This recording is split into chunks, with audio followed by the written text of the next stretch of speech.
DepEd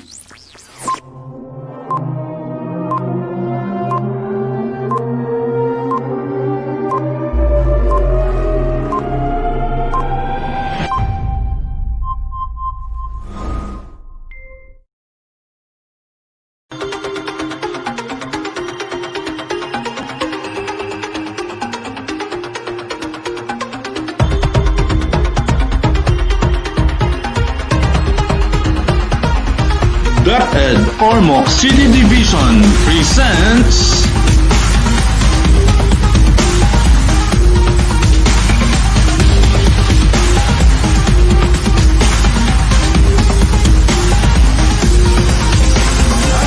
Panaghisgutay, another initiative which aims to inform Ormocanans on the latest updates in preparation for the start of the new school year.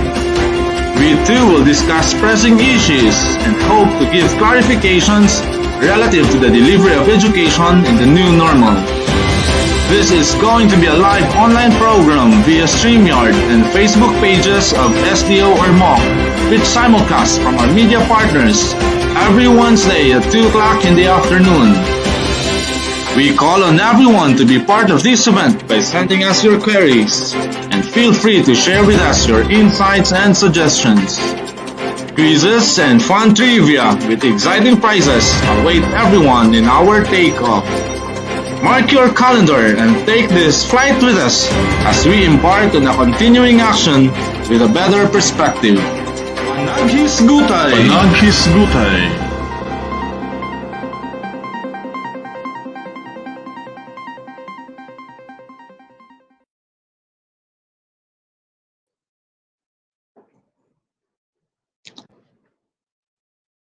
Hello! Hello and a happy afternoon, Ormoc City. It's another Wednesday for the week. It's another wonderful Wednesday afternoon. And we welcome you to the online program which we should all be part of. This is DepEd Ormoc's Panaghisgutay Series 2.0. Hi, Ma'am Ghislaine. Right, it's 13 minutes past 2, this 23rd of September. Thank you for joining us on our weekly live program where the latest development and updates in the department are about to be discussed in the next hour and a half. Then, broadcasted live via our Dapat Tayo Ormoc City Division page. And through our media partners, you may send in your comments, suggestions, and inquiries, and our focal persons will try to address them during the show. That's right, Ma'am Ghislaine. Joining us this afternoon, of course, the dynamic duo of DepEd Ormoc, the ever-grace under pressure superintendent of Ormoc City Division, Ma'am Lani Cervantes, and of course, our equally composed and supportive assistant superintendent, Dr. Mario Rugi Sumbilan. With their tandem, indeed, DepEd Ormoc is in good hands. We still have prizes, friends and folks, left for grab, no? So better stay tuned for our question and answer portion later in our program. That is right, Seps. And for our segment, our Historiang Positibo segment, to share some good news to our teachers, especially to our fellow DepEd Ormoc teachers who will adopt the online teaching. We have with us this afternoon our friends from SPLAT, PH, or the supporting parents, learners, administrators, and teachers, wherein SEPs, two of our schools were able to attend a teleconference and was able to appreciate the beauty of the web application. That's Ormoc City Senior High School and New Ormoc City National High School, respectively. To discuss more about their proposed assistance to DepEd Ormoc, we have with us this afternoon Ma'am Nelda Tivera and Mr. Jean Calzon. Hello. Hello. Sir John, okay. It's Good afternoon. Hopefully the net will go with us in this portion. Hello, Sir John. Yes, sir. Good afternoon. Yes, good. Okay, thank you.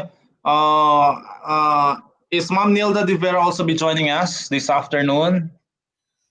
She should be here any minute. She's having Okay, technical okay, okay, difficulties. okay.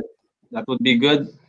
Sir John, actually, we started inviting our schools regarding the Splat program. Sir John, may you tell us about this? But before you do so, may you please introduce yourself to DepEd Ormoc and the Darmocanon community? Yes, good afternoon, everyone. I'm John Cauzon, as introduced by Mr. Robert and Ghislaine. So I'm the lead of support for Splat software, and with me is our project champion, Ms. Nilda De Vera. So I am in charge of everything in terms of support, in terms of helping out teachers, school heads, and everyone who's using Splat. Whenever they have questions, concerns, or queries, I'm the point of contact. So there. Thank you, Sir John. Somehow it's like a mystery to us, not seeing you, but maybe it's due to the connection strength. At times when we put on our video, the signal lowers, but hopefully we'll have you on screen, and then with Mom Nilda in a while.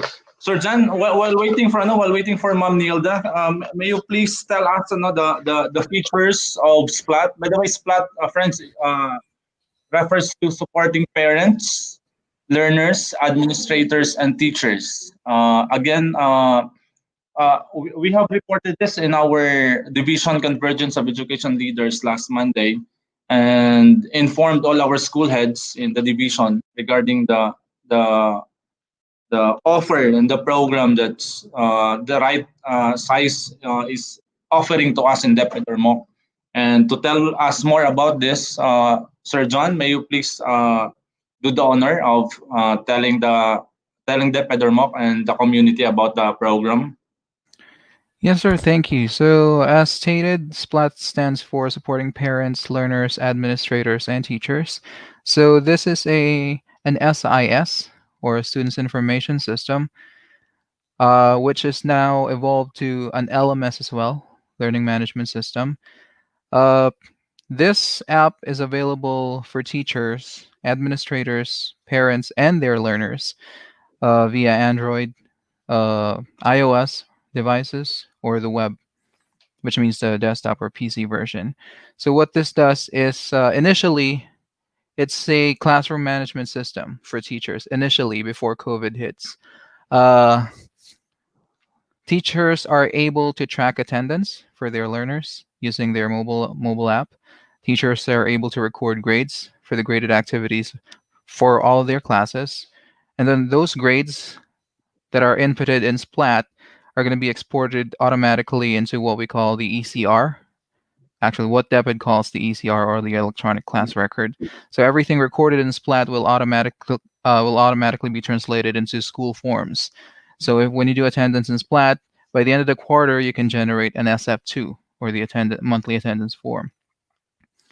Also, you can generate an SF1. Right now, it can do SF1, SF2, and then the ECR and the ECR summary. So whenever teachers record grades using Splat, again, the computation for the ECR grades are going to be done automatically. So they don't have to use any spreadsheet anymore. They don't have to use any paper-based system. As long as they use Splat, everything will be automated in terms of the grading and the other school forms involved. Apart from that, everything was going well, but then again, we got COVID, all of a sudden.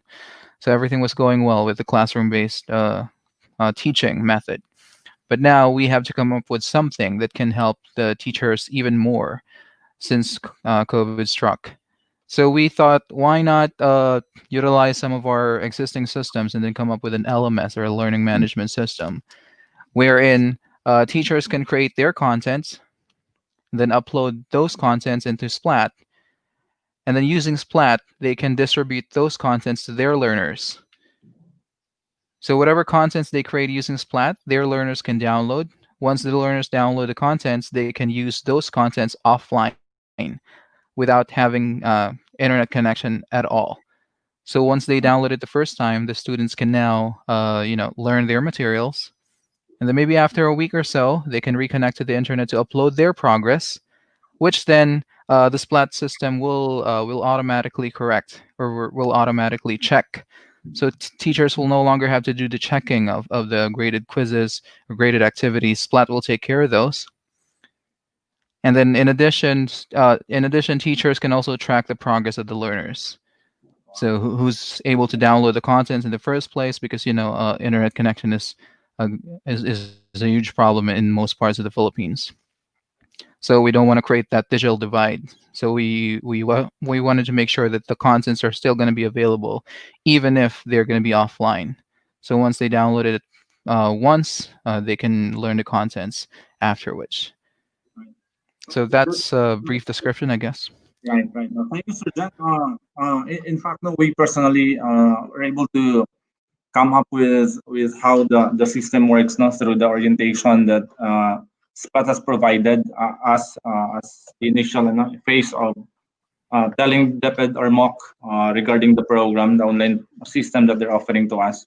In fact, as mentioned by Ma'am Jocelyn, we invited Ormoc City Senior High School together with New Ormoc City National High School since they're offering the online program for the upcoming school year, and a majority of those who attended, yes, many of them really appreciated on how the program works, and we do look forward, Sir John, of coming up with an obvious partnership with you, particularly with those schools, with anybody who's interested to using the Splat platform. And the very good thing, guys, they are offering this to us for free as their way of supporting our education system, especially amidst these days during this crisis, this pandemic, and that we are very much grateful. Thank you so much, Sir John. You're welcome. Thank you. Thank you for your time. Thank you. We do look forward to having more teachers being oriented on how the system works, and we're still ongoing with our invitation, Sure, especially to will we'd love to share be the system with you. will be coming up with blended learning modality with Yeah. online learning as one of the options. Again, thank you Yeah, so much. and speaking of which, just one more information. So Yes, go ahead. Splat will not only be free during COVID, Splat will be free for the next 3 school years. Wow. So there. And That's even one. after that, it can still be free. And even if it's not the highest price, it can go up to is 12 pesos per learner per year. So that's like 1 peso a month. That's So very good news for us. Thank you so much, Sir John. On behalf of DepEd Ormoc, extend our thanks and our appreciation to the Splat management for offering or for extending this type of system of this program to Ormoc City Division. Again, all right. thank you. Thanks everyone. Good afternoon. Bye bye. Good afternoon. Okay, there you go. Uh, Live to siya from abroad. Mona, bro, I think he preferred not to be seen online. Kay, what time is it now? From them in Australia. The system is actually initiated. The system initiated in America and US. They're working abroad, and now they're extending through their corporate social responsibility. They're offering it to our Filipino learners, no? Filipino educators as well, and in fact, to support our administrators and parents and teachers in the delivery of learning, and knowing the fact that they had this system, this platform works even from a long number of years already, and yet they're still offering it for free. So ingana sa sila ka-generous and kind in terms of offering their resources to our learners and to the education system as a whole. Thank you so much. That is Ma'am, right, Tabs. Hello. Yeah, yeah. All right, no, so gabawi ra sad gihapon ni Sir John Ups, wala ta nakakita niya. Nice kaya hang gihatag sa aton information. And with that, thank you. We like to thank our Splat partners, Splat PH partners. Now, before we proceed with our series of guests this afternoon, so padaghan pala to mga positive vibes dire, no? We we seldomly feature talented personnel of DepEd Ormoc. So, until such time na tugutan ako ni Seps, i-share ako ang talent. So, watch out. But for now, for this afternoon, a very talented person from the Schools Division Office of Ormoc will share his talent, his golden voice, just like mine. Uh, we have Mr. Aman Ubay from the Finance and Accounting section. Is he ready? Hi, Sir Ganda. Hello. Hello. Hello, sir. Sorry. Okay, good to have you. Sir Aman, please take the time, take your time, and then we're actually excited to hearing from you. No, we Thank you, know Mr. Hardy. to really, let's say he's a very good entertainer, no, and he's a funny man, and he's full of positivity and and cheerfulness in his disposition. Sige, what do you have for us, Sir Aman, this time? Kung sa ato buhaton? Enter ka Sabi, kalagad ni mo. mabati ni mo, Sir Aman. Mabati rami ni mo. Okay, mabati rami ni mo. Yes, sir. Okay. Yes, sir. We were told no nga adun na kay pagabuhaton para namo nga among ikalipay ug among ikalingaw. Yes, sir. Mukanta ba ka? Sakto ba to among nadungog? Okay, Yes, sir, I'm going Sir to Aman, please please do so. Yes, sir. And we're excited to hear you na. No, Okay. sir. Okay.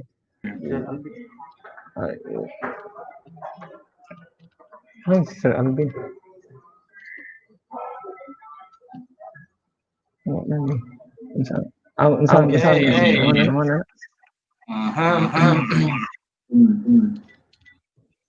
Sana. Yes, so we would like to say hi to your friend.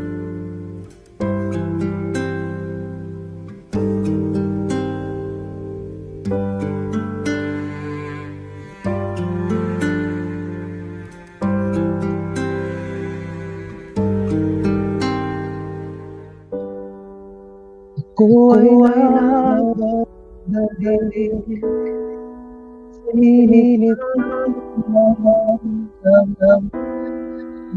ibig sinim sa sulit.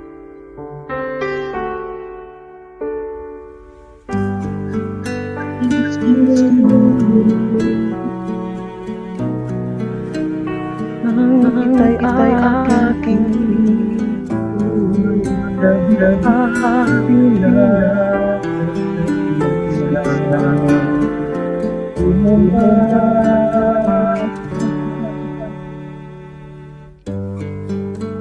ako ay nagpapit at hindi na ang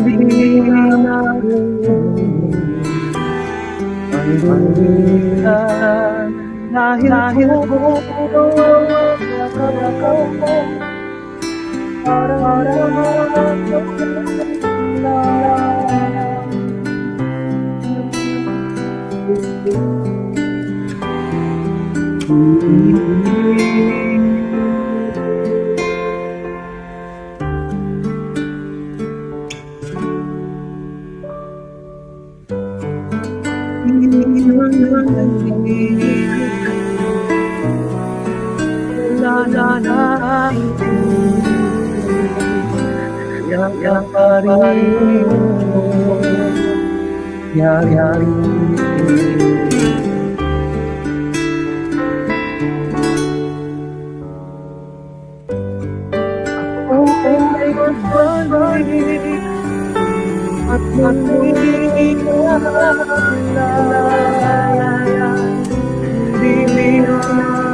ang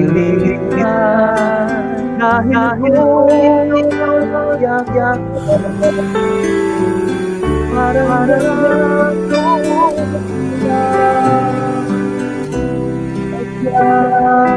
Pagpatid at iyong ngiti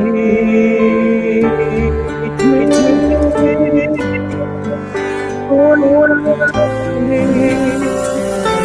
at muling dakilan.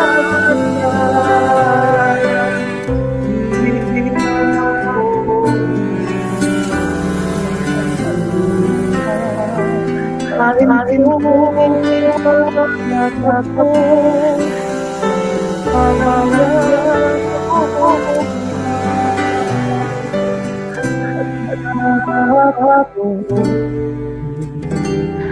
nabalik.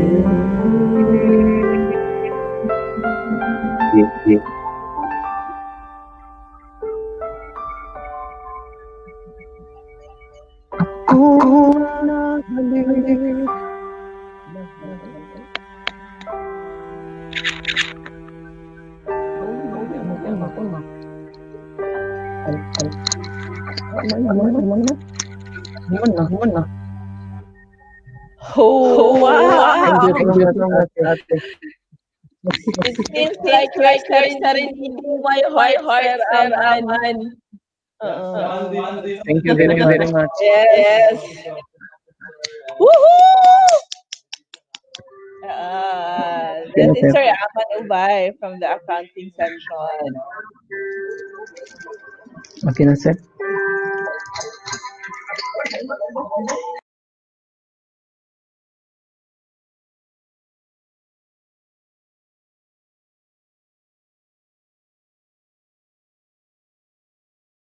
Okay, that's Mandy, no? Mandy from the Office of the Budget Officer and the Division City Accountant. We may request him once more, no? To play once more. Maybe In a a duet, while. sir, no? But With me. do it. A duet with me. Huh. We will need to think of it. Okay, let's proceed. Next up, and joining us this afternoon is no other than our DepEd Ormoc accountant, Ma'am Azeneth Yamyamin, and of course our budget officer, Ma'am Marisa Habilies, who will elaborately discuss the funds received from central office. They will also inform us or inform the field on the status of the said budget, such as are the funds already downloaded to the schools? Are they ready for utilization? And what are the do's and don'ts in the utilization process? And these are just three of the discussion points now with our accountant and budget officer. So, friends, folks, let's all welcome Ma'am Azinet and Ma'am Maris for the latest updates from DepEd Ormoc's accounting and finance section. Hello. Hello! Hello. Hi, Tita Maris. Hi, partner. Ma'am Maris, can you turn on your microphone?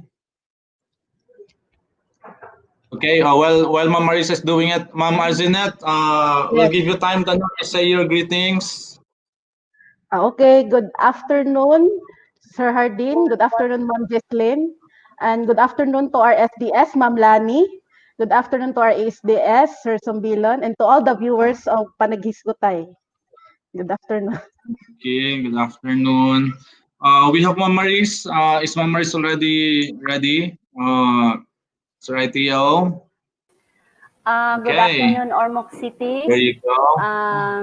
Good afternoon Maris, go to ahead. DepEd Ormoc and to all of us, to everyone. Good afternoon. Sige, maayong hapon, no? Thank you so much. We do appreciate your time po, Ma'am Maris and Ma'am Azanet.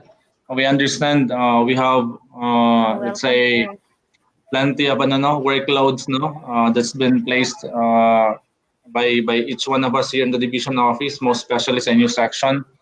Ma'am, we just had our convergence of education leaders last Monday. In fact, some of the details or details regarding the appropriate use of and availability of resources are mentioned and discussed. Yet, for the benefit of those who are not around and those who are not able to hear and to come to be part of the convergence, this will be a high opportune time for us to inform everybody, most especially our school administrators and the teachers, on the status of resources, financial resources that we have in the division. Uh, Pwede, Ma'am Azinet, who will do the honor first, Ma'am Maris or Ma'am Azinet, to tell us about the resources? Ma'am Maris, pwede, okay? Okay. Okay. Apart from the school MOOE downloaded to the schools, the central office downloaded to us through the regional office two SAROs for the reproduction and printing and delivery of learning module for the school year CY 2020-21. Now, the first SARO amounted to 2,576,606, and then the second SARO is 25,402,234. Now, this amount totaled to 27,978. Out of this 27 million, we have already prepared payroll amounting to 10,700,000, which is it is about to be credited to the account of the school before the month end. The remaining 17 million is scheduled to be downloaded to the schools upon receiving their liquidation by the fourth quarter. The cash is already with us, sir. Not just the caro, we already have the cash. Thank you. That's one great news, ma'am, no, for our Ormoc City Division School Administrators. So we now have the money, and it's now being processed. So ready for downloading to your respective schools before the end of the month. So hope we are clear of that, and hopefully with that amount, we can have another resource to come up with the needed items, no, needed supplies and everything for the preparation of the class opening for the school year. Okay, thank you so much, Ma'am Maris, no? And one common question, no, that's been raised is unsa ang pwede ra na magasto or magamitan ni ining nga pundo, no? So I think Ma'am Gislaine, no, and the best person who can answer that is our accountant, no, division accountant, Ma'am Azinet. Ma'am Azinet, will you please tell us more and Yes. clarify us on this matter, on this inquiry?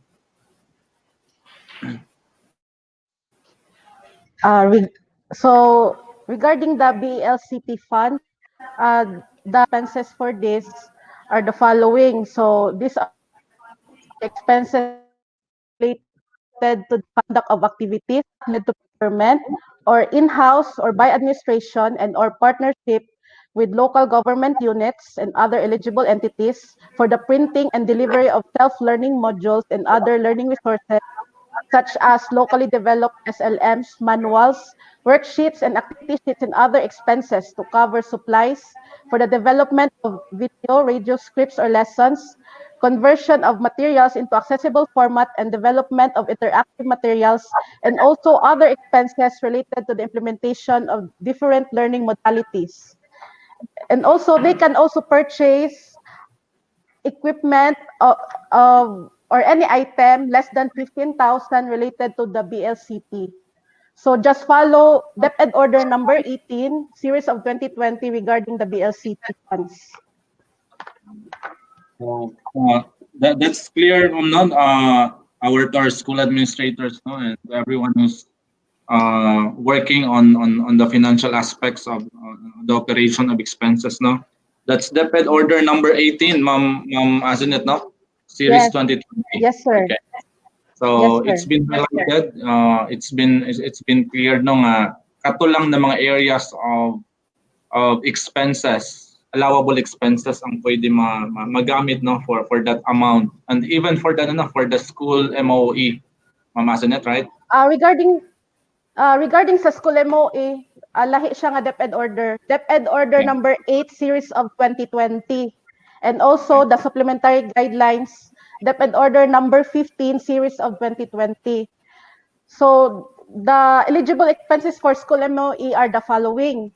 Mandatory expenses items such as utilities, communications like electricity, water, telephone, and internet connectivity expenses, activities identified in the approved SIP and AIP in the current year, expenses pertaining to graduation right, moving up or closing ceremonies and recognition activities, purchase of supplies, payment of rental and minor repair of tools and equipment, and other consumable for teachers and students deemed necessary in the conduct of classes and learning activities, payment of minor repair of facilities, buildings, and ground maintenance necessary for the upkeep of the school, procurement of semi-expendable property items less than 15,000, such as equipment, printer, and the like, furnitures which are not provided by the central office, regional office, or schools division office.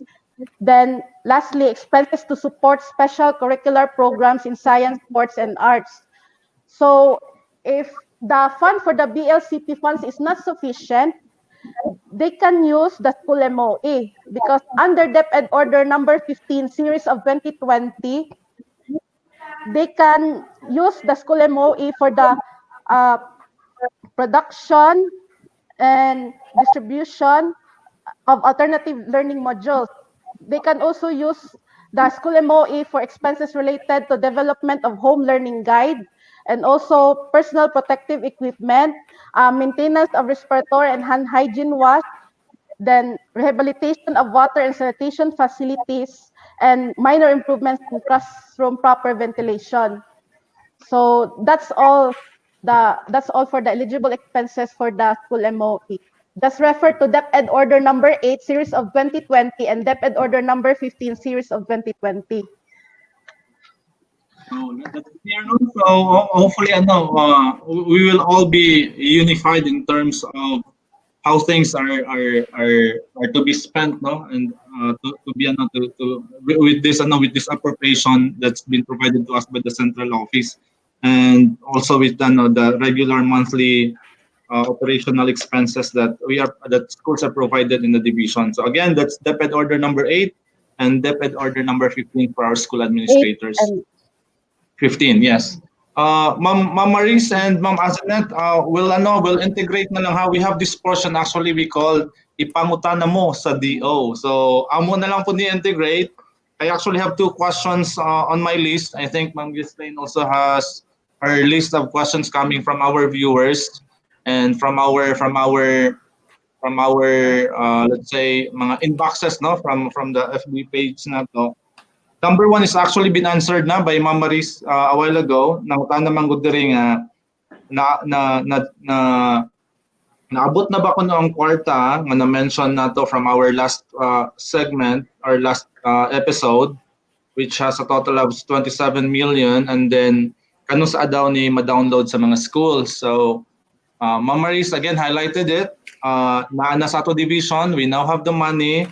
And 10 million worth, ma'am, no, if I remember it right, the 10 million worth will be will be downloaded to schools, no, and hopefully they can have it before the month ends. So sa dili pa mahuman ang buwan, you can have that additional assistance, yes, additional financial assistance, financial support. Again, fully in preparation for the opening of classes, and with that allowable expenses po mentioned ni Ma'am Azinet regarding with that supplemental assistance, no, that's provided to our division. And all others, ang remaining 17 million will be downloaded to schools right after they will provide the liquidation report during the fourth quarter, ma'am. Okay, that's correct. Okay, you have a question there, Ma'am Ghislaine, please go ahead. Yes, actually, partner, I have here a question from, I think, one of our teachers here in DepEd Ormoc. Regarding the BLCP fund, di ba, partner? Yes.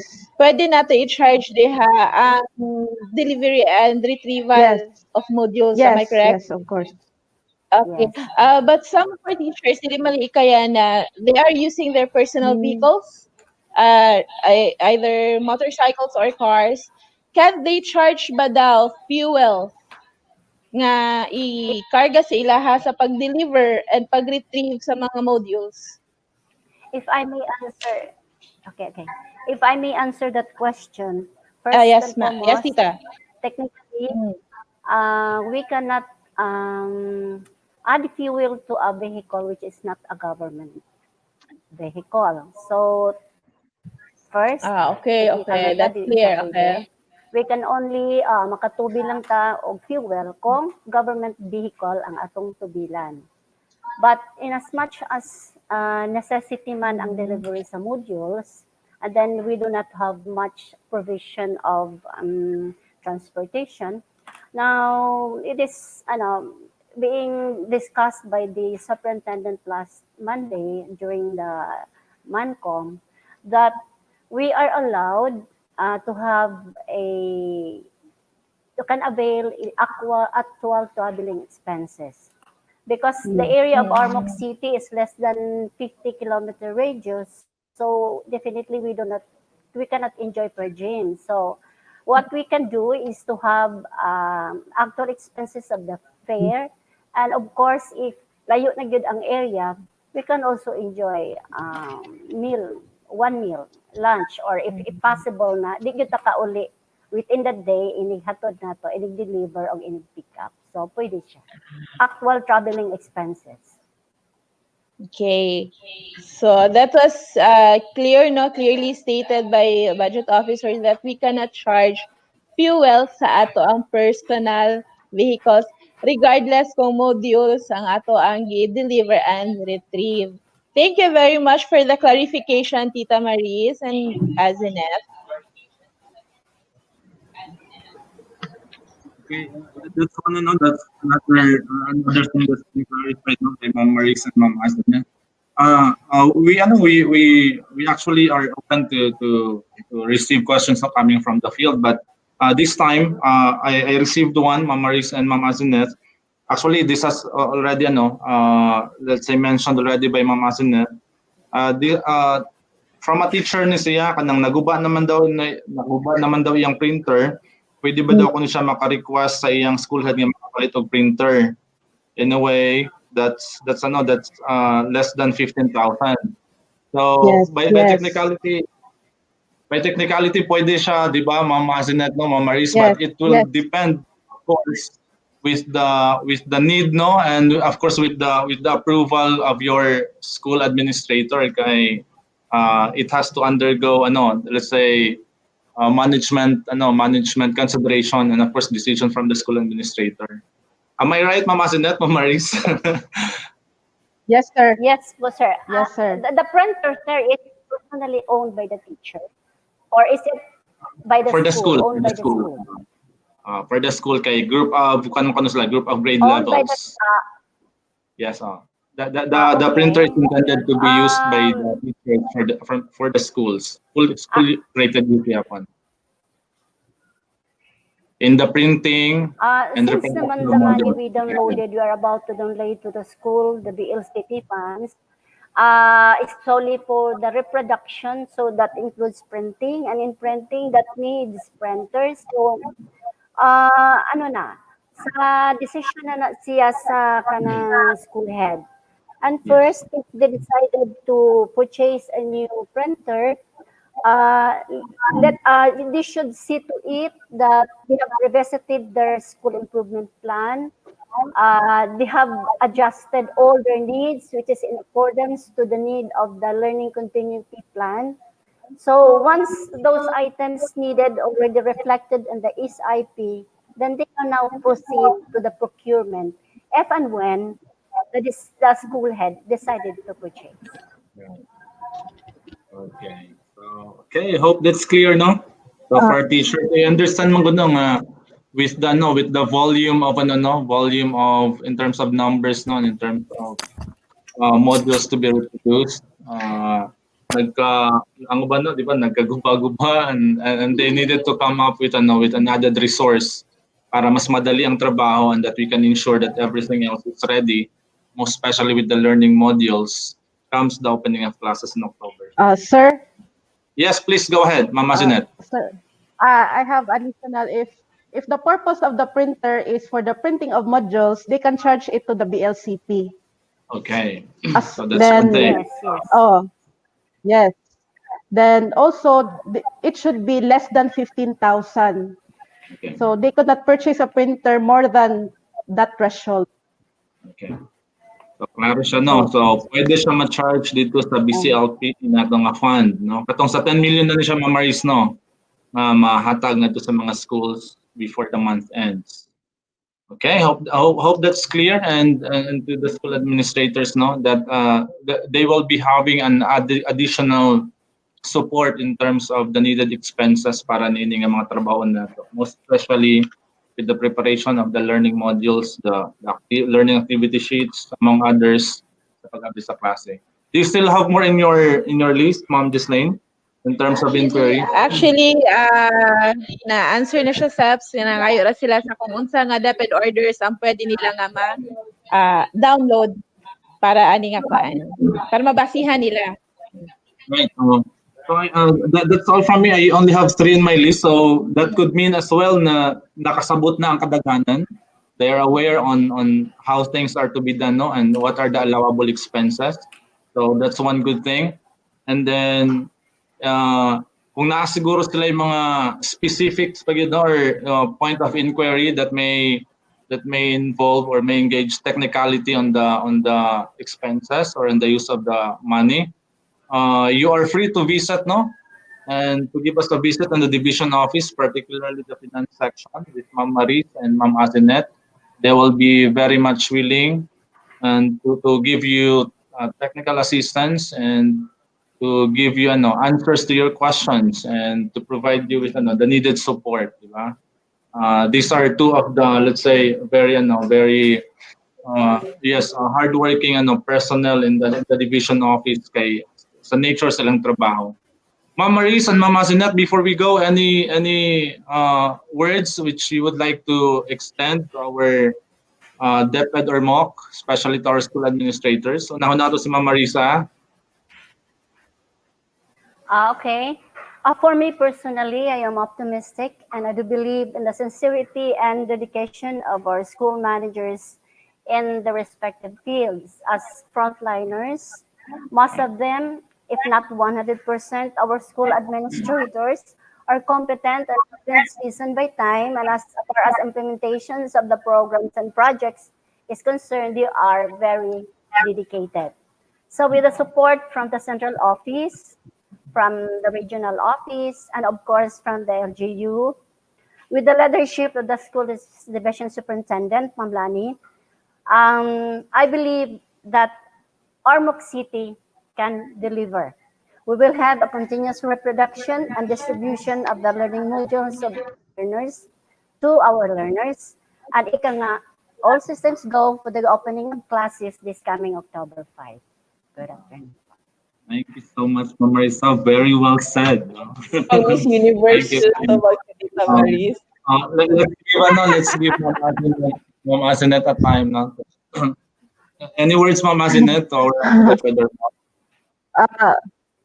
For the school administrators, just follow DepEd Order number 8 and DepEd Order number 15 for the school MOE, and DepEd Order number 18, series of 2020 for a BLCT, so that we will not be disallowed or no notice of suspension from COA. So that's all, na dili lang ta mahadlok kung unsay ko sa COA basta nag-follow ra jud the guidelines. And I'm positive na DepEd Ormoc City Division and the school heads are following these guidelines so that we will not be questioned on how we utilize the funds. That's all. No, that's very clear now from our division accountant, Ma'am Azinet Yamyamin, and our budget officer, Ma'am Marisa Habilies. Ma'ams, thank you so much for your time. We do appreciate it. Naku kayo ning pagklaro, no, o let's say, yes, clarification to all our school administrators and the entire DepEd. Thank you so much for your time po. Thank you. Happy afternoon. Thank you also, sir. Thank you. Thank you also. There you go. You see, sir, as long as we are guided by the DepEd orders, as long as we follow the DepEd orders, then dili ta magka-problema. Right. Yes. So, and again, we do appreciate it if you could send us your comments, questions, no, mga queries and clarifications relative to education, and anything that you need answers coming from our division key officials. we have this segment, Ipangutana mo sa DO.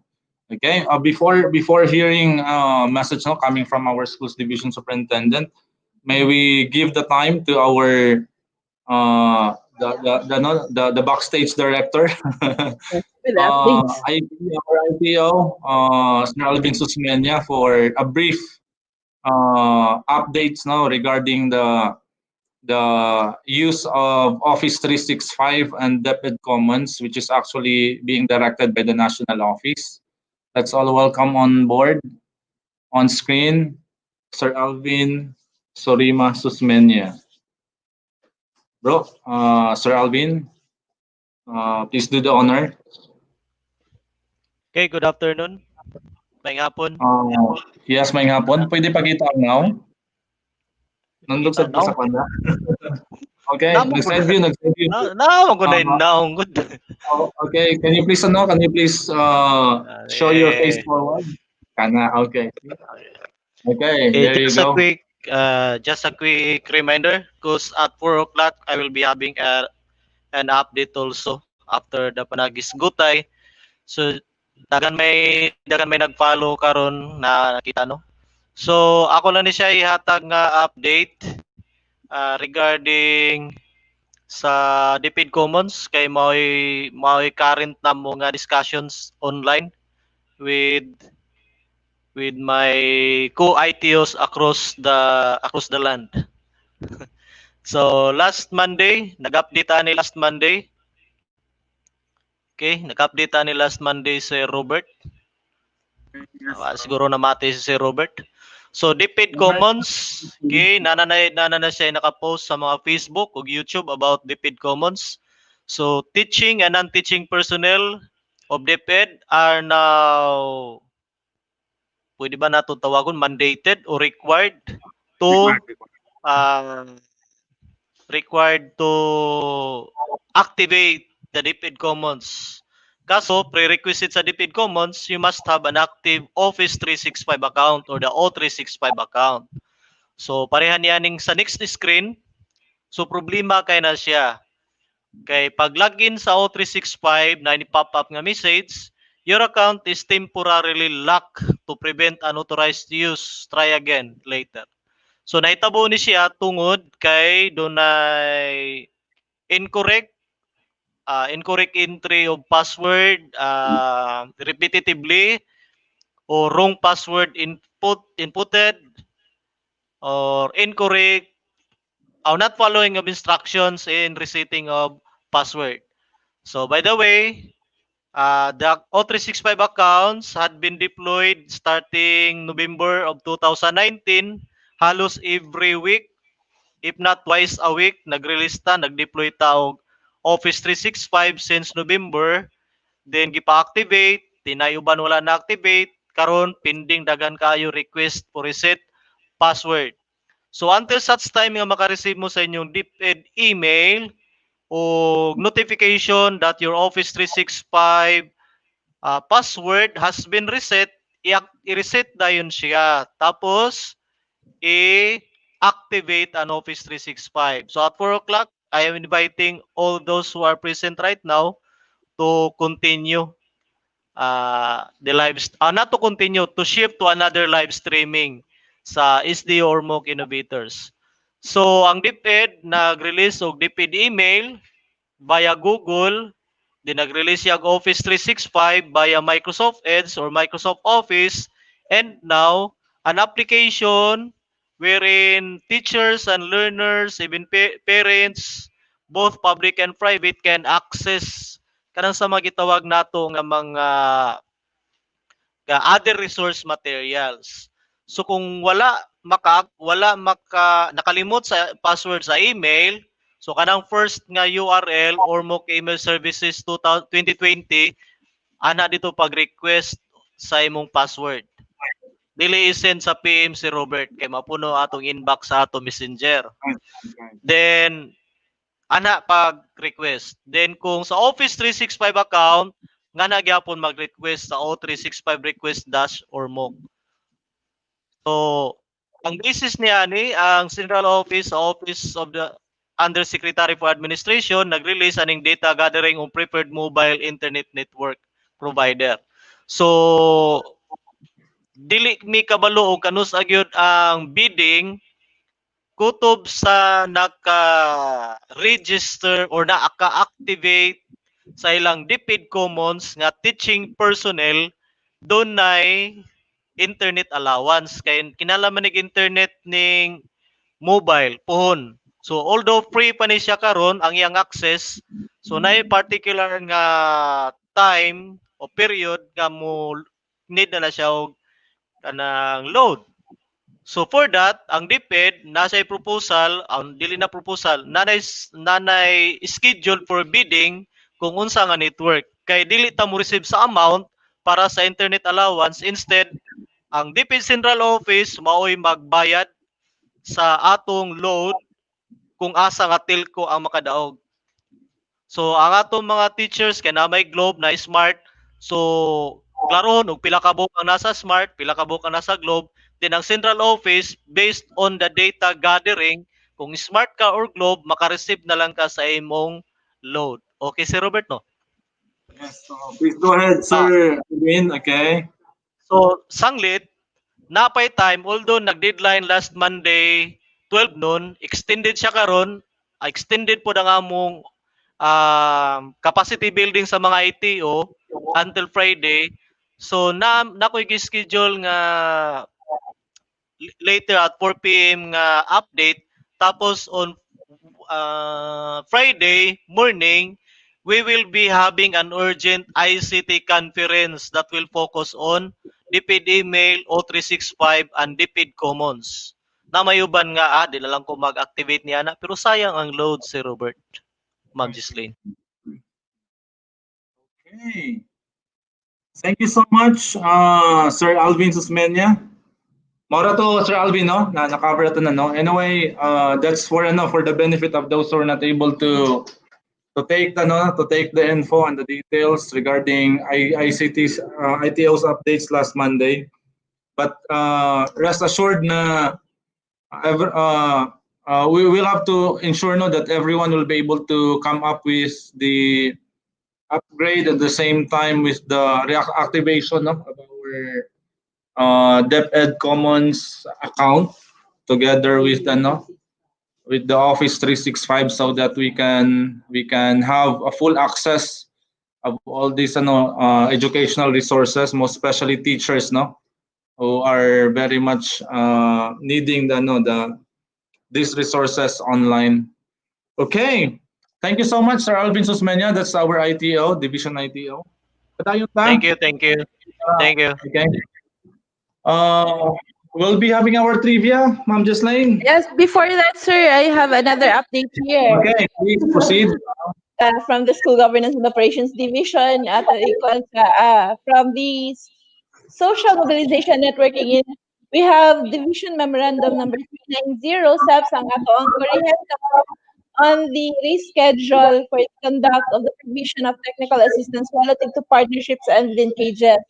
So this was initially scheduled yesterday, September 22, and it is then moved to September 29, 2020. Again, it is moved to September 29, 2020.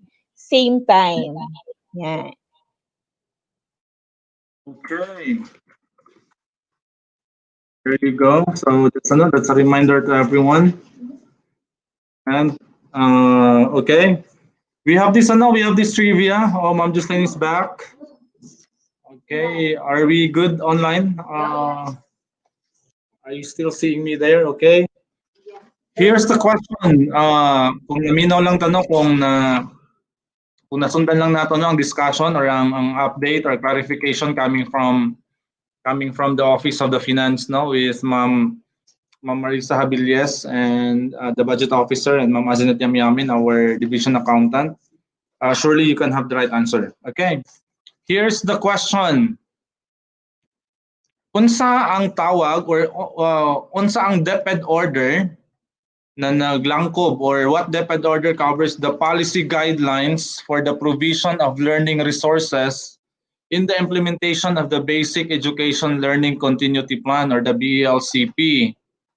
This DepEd order also covers the procedure on the allocation, the release, and utilization of funds. Nagiklaro ni Ma'am Maris o ni Ma'am Azinet kanina. We're asking on the DepEd order, the number and the year, no, the series, yes, where in which the year of its release, no. So again, what's the DepEd order? Which covers the policy guidelines for the provision of learning resources and the implementation of the Basic Education Learning Continuity Plan. It also covers the procedures on the allocation, the release, and the utilization of funds. If you know the answer, kindly type it in via comment section. And the prize, the prize is actually being sponsored by our friends coming from the National Bookstore. They have this, what they call a VICT journal. VICT journal. Oh, the price is very much considerable. It's a nice journal. Very much needed by our school administrators, by our teachers, even parents and learners who are listening to us this time. Okay. If you know the answer, please type it in. We'll be awarding 3 winners for this question. 3 winners. Okay. I think we have the correct answer now. We have viewers who have encoded right answers. Okay, Ma'am Ghislaine. There you go. Okay.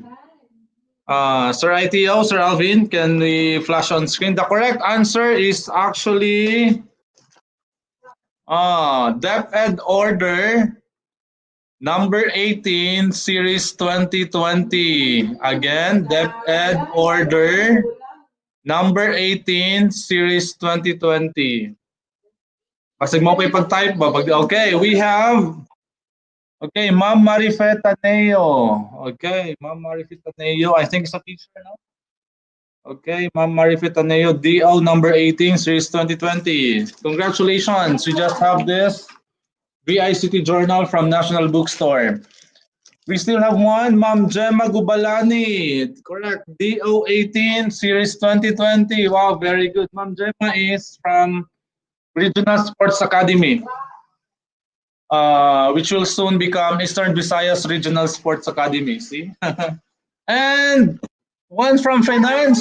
Nana si Ma'am Nika karon sa supply office na, supply section.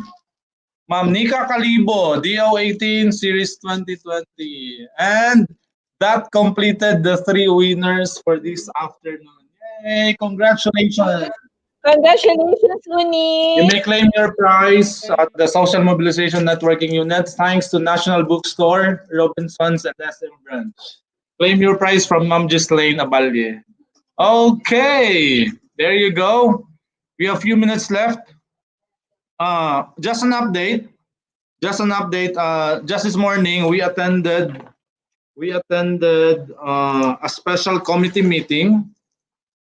It's being shared by SP member Nolito Kilang and SP member Esteban Laurente. It's on the ordinance establishing structures and mechanisms to ensure continuity in the access of basic education for the duration of the public health emergency, thereby supporting the school learning continuity plan of the Department of Education Ormoc City Division. So mao na ni siya ang city ordinance in which they are targeting to release this before the start of school year para ma-ensure nato because on its provisions atong gi limit or atong gilikayan no nga mga bata magsuri-suri maglakaw-lakaw during school hours.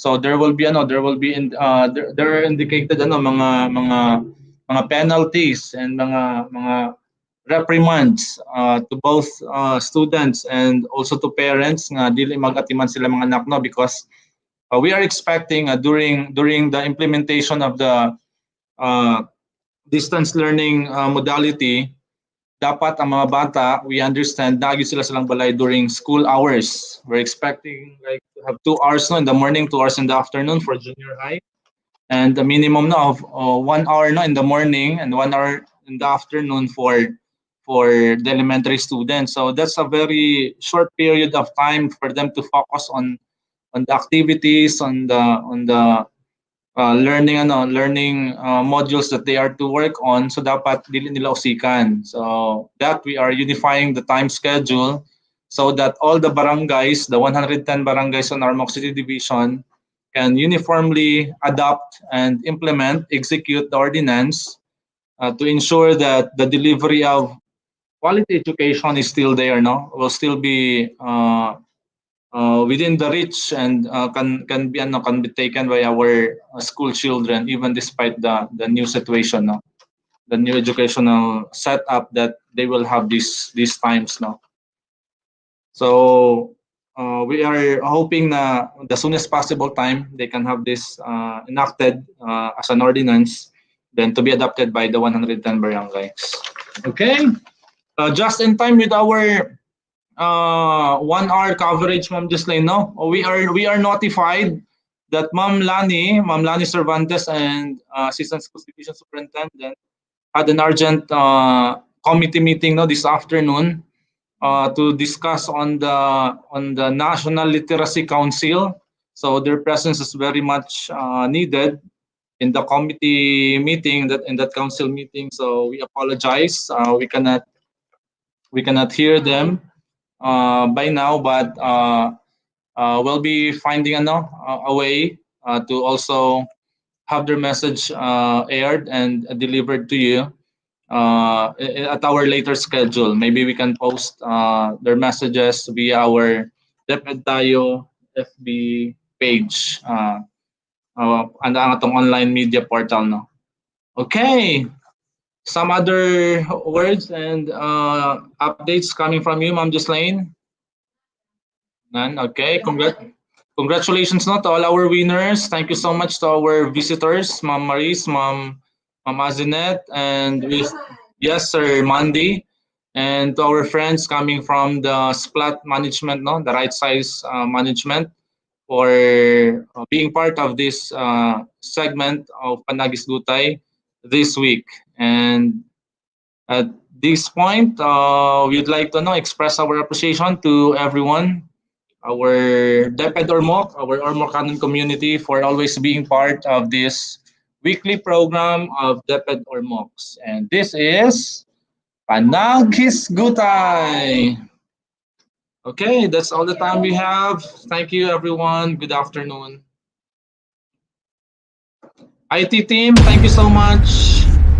Sir Alvin and the team, Sir Dennis and everyone downstairs. Salamat sa suporta. Mayong hapon sa tanan.